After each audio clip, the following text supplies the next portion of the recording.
Coraline and Mel go clothes shopping, and then they have a failed attempt at a heart-to-heart in today's scene.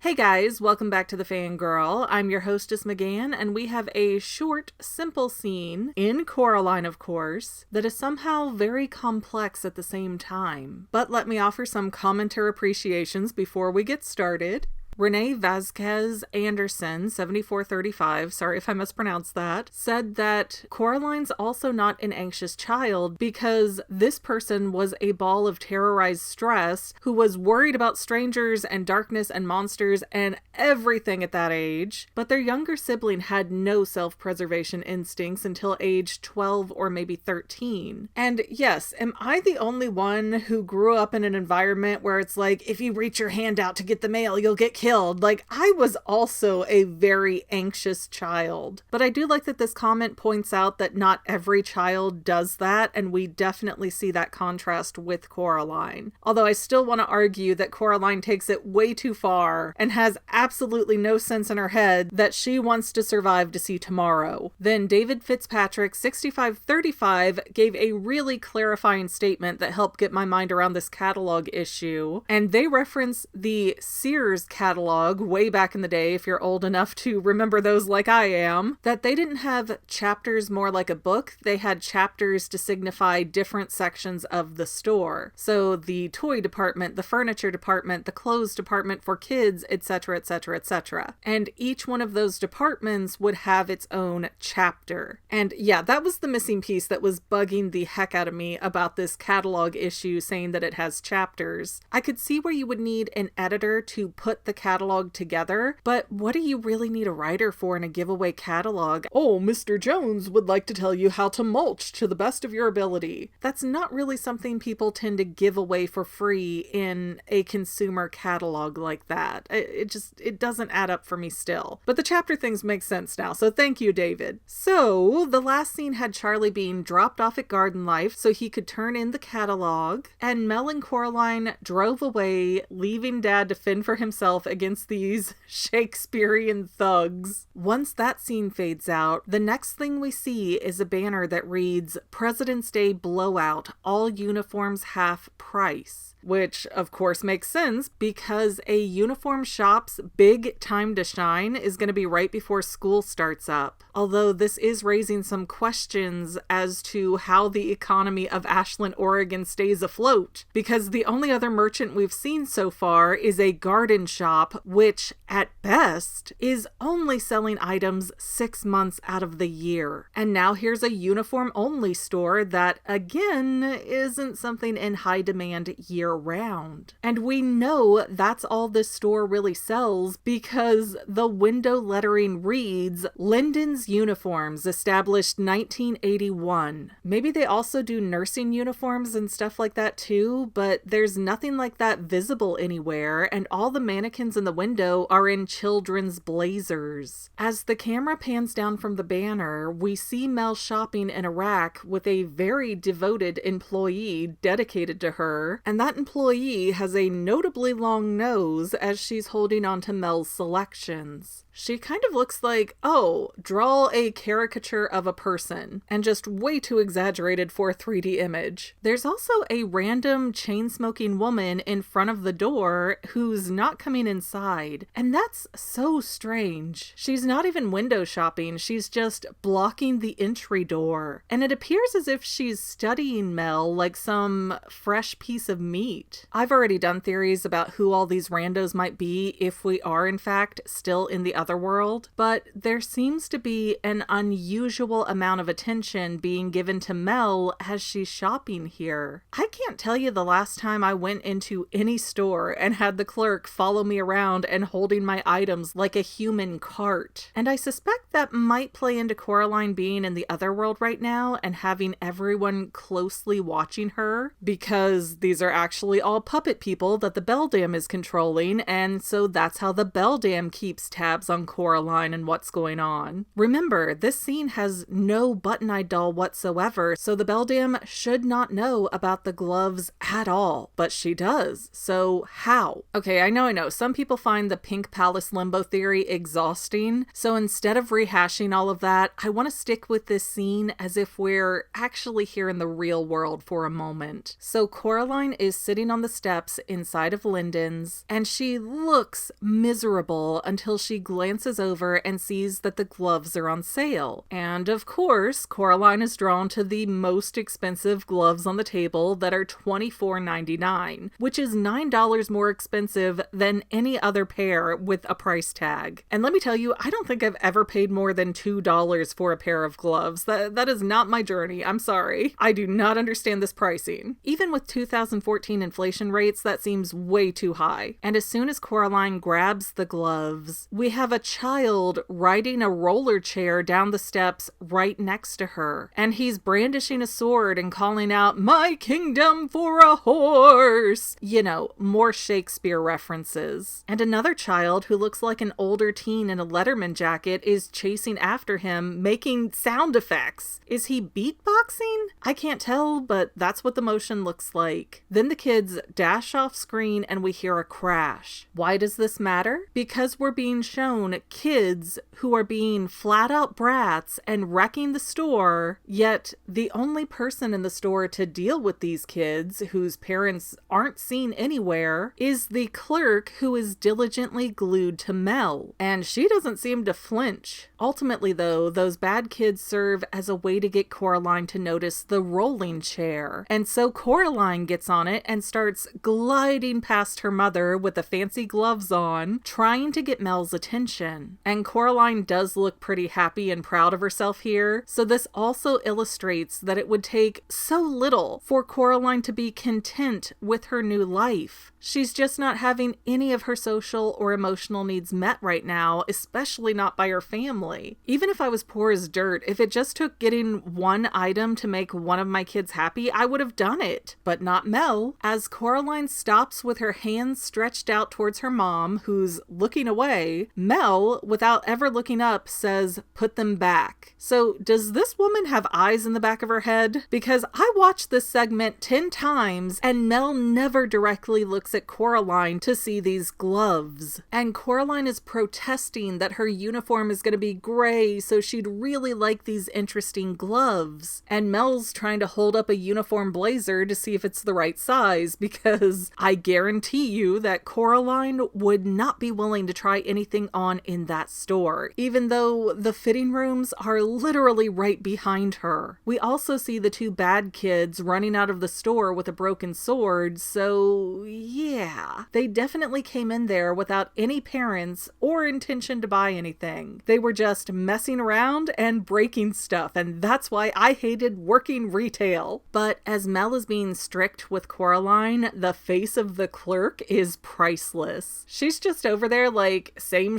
shit, different day, before wandering off to ring up the items Mel gave her. And as Coraline snaps out, "My other mother would get me these gloves," Mel retorts with a sarcastic, "Maybe she should buy all of your clothes," and then makes a pretty irate face as she opens up her flip phone, and Coraline looks furious and stomps away, presumably to put the gloves back. Next, we transition into the car where we're zoomed in on the bag for Linden's uniforms for young children. Again, how does this place stay open if that's all they sell? And the boring, bland clothes are sticking out of the top. Now, this was also in the previous car scene, but look at that back seat. It is gross. There's an empty fountain cup up in the rear window, a comic shoved under the headrest. Coraline is repeatedly presented to us as a slob, and I do assume that that mess is all her doing, since children are usually the ones who inhabit the back seat. But Coraline is in the front seat right now, and she seems to be trying to steer the conversation back to her own interest. And she's asking her mom what she thinks is in the other apartment. Now that is weird, because that's the first time the little door is referenced as going to another apartment, which that apartment is not listed on the front of the house. So where is it, and why is no one living there when the nasty looking basement and attic apartments are taken? The math here doesn't add up for me. However, we don't get any more details on the fourth apartment, and Mel says she doesn't know what's over there, but definitely not a family of Jones imposters. Oh my gosh, this is the first moment ever where it's clicked in my head that it's like keeping up with the Joneses. The beldam is the Joneses that Coraline the Jones is trying to keep up with. Anyways, here we see Coraline's face where she's turned away from her mother, looking out the window with angry eyebrows. It's almost like this conversation is more, explain yourself, mother. So Coraline asks why her mom locked the tiny door, and Mel says she saw rat droppings and thought locking it would make Coraline feel safer. But okay, assuming we're in the real world with the real mother right now, I think this is our biggest clue that Mel had been to the other world before. If Mel truly only saw a brick wall, why would she assume that rodents were coming through it? And why would she be worried about safety? They are solid bricks in that wall. There's no one coming in or out of there from a real world perspective. And Coraline has never complained about being afraid of the other world, so what happened to really scare Mel? I think Mel went to the other world, woke up in her own bed, got freaked out by the whole thing, and locked the door to make herself feel better. Then this part of the scene kind of breaks my heart. Coraline tells her mother that the dreams of the other world are the most fun she's had since they moved, which it's strange that she denotes them as a dream when she's gone over and over again and looked at the cheese and seen these other things to be like, yes, it's real. But whatever. Coraline's calling them dreams for the sake of her mother at least. And Mel sounds genuinely sad for Coraline when she suggests that her new school might be fun. However, when Coraline claps back that uniforms suggest no fun is going to happen at that school, Mel purses her lips like she's upset and said, had to give it a try. What try, madam? Commiserate with your child. Let her vent and feel better. Take her to another store and window shop for things she can go get once the catalog sells. Do something to lift this child's spirits. And throughout this back and forth, even though it's really short, the camera never focuses in on Mel. It's only sharp around Coraline, so there's something about Mel that the director didn't want us to focus on. Things are blurry with her for a reason. All these small details are stacking up to tell a huge side story, at least in my opinion. But now Mel and Coraline are home, and there is a noticeable dent in the VW Beetle's front bumper. I think that's where Mel had her accident that injured her neck. Also, did the Pink Palace exterior look this bad before? The rails are falling apart and the lattice under the porch is busted out, and everything has this moldy, grimy look to it. It feels like reality is looking a little bit worse every time Coraline goes home. But the next thing we see is Mel opening the refrigerator, and there's rotted lettuce, a bad apple, chunky salsa verde, tortillas, which why are they in the fridge and not even in a bag? Ew. Mustard and some ketchup, with the door having what looks like bananas and milk. How is it that they moved in just a few days ago and the food in the fridge has already spoiled? Was this food already there when they moved in?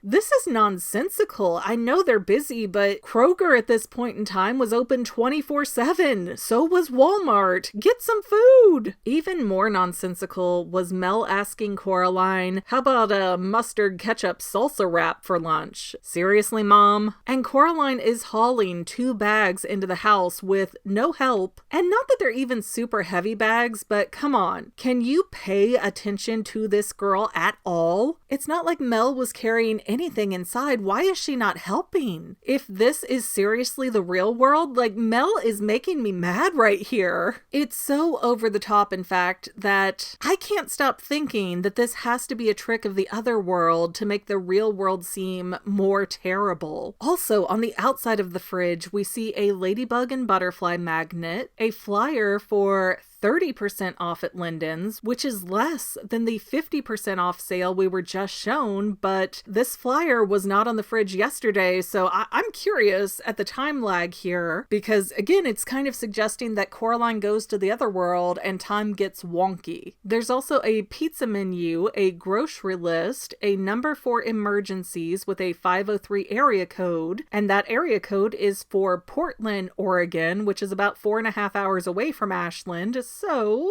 not very effective in case of an emergency. Then we have what looks like something that Coraline probably drew, and it's on stationery that reads Garden Mart, which is not Garden Life, where the parents work now. So everything on this fridge is just a little bit off and contradicting other things we've seen. But Mel proclaims that she needs to go food shopping anyways, and she asks Coraline to go with her and pick out something she would like to eat, which, even though Mel feels very heartfelt here, Coraline has felt so burnt over and over at this point that she does get that kid-like attitude and says, "Oh, I can pick out something I'd like the gloves."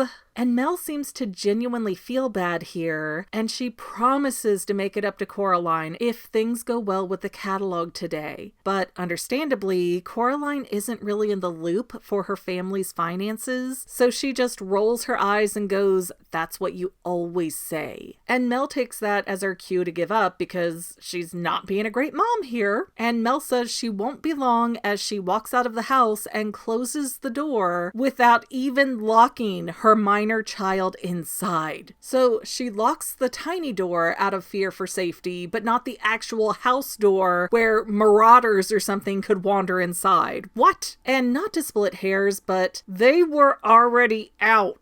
Why didn't Mel just take Coraline straight to the grocery store instead of wasting time driving back to a house where she knows there was no food? It's like Mel is setting up Coraline to be upset. I don't understand her. However, the absence of Mel gives Coraline a sly look as she goes to search for the button key, and she finds it hanging way above the door out of her reach. So, like someone with no concept of safety, Coraline stacks up phone books and anything else she can find to make a wobbly stool until she can knock the key off the nail it's on. And doesn't she look so satisfied when she catches it? As Coraline walks into the living room and unlocks the small door, take note that we never get a shot here, or in the previous scene, where we get to see under the window where that radiator is. By the way, if you have forgotten, the radiator in the real world is much larger. So ever since Coraline came back from the other world again, we are being denied seeing that radiator, which is one of the few ways that we can gauge where we're at. And I don't think that's by accident. But Coraline unlocks the small door, and even though it's in the middle of the day, because Mel just said she was about to make lunch, the tunnel and door to the other world is there. And I swear, it looks like the door at the end is getting pushed a little further away each time. Is it just me? And Coraline crawls through the tunnel as we see the black cat outside in the rain, looking disappointed and growling to himself, almost like he's lost a bet. It's strange to me that the cat would be invested in Coraline's fate either way, unless he has some kind of stake in the matter. Coraline being abducted into the other world should not make a dent in this cat's day. He does not get rewarded if Coraline's in the real world, so he has no need to come and save her. But we'll talk about him much more in a future video. Next week, we'll be back in the other world for more trouble. I might be overthinking it, but that's literally my job.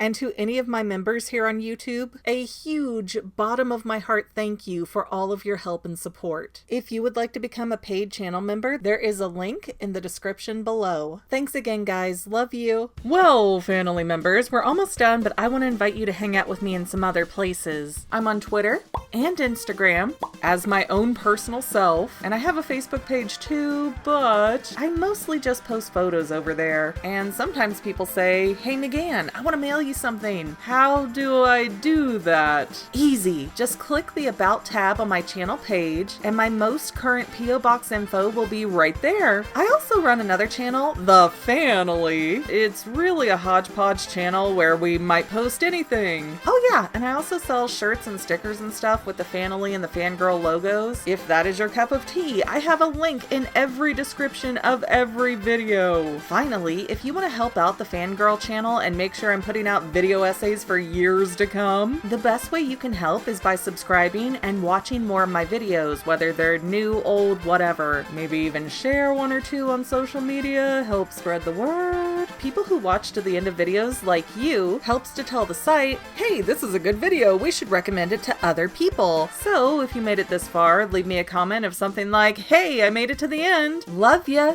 See you next time, family members. Bye.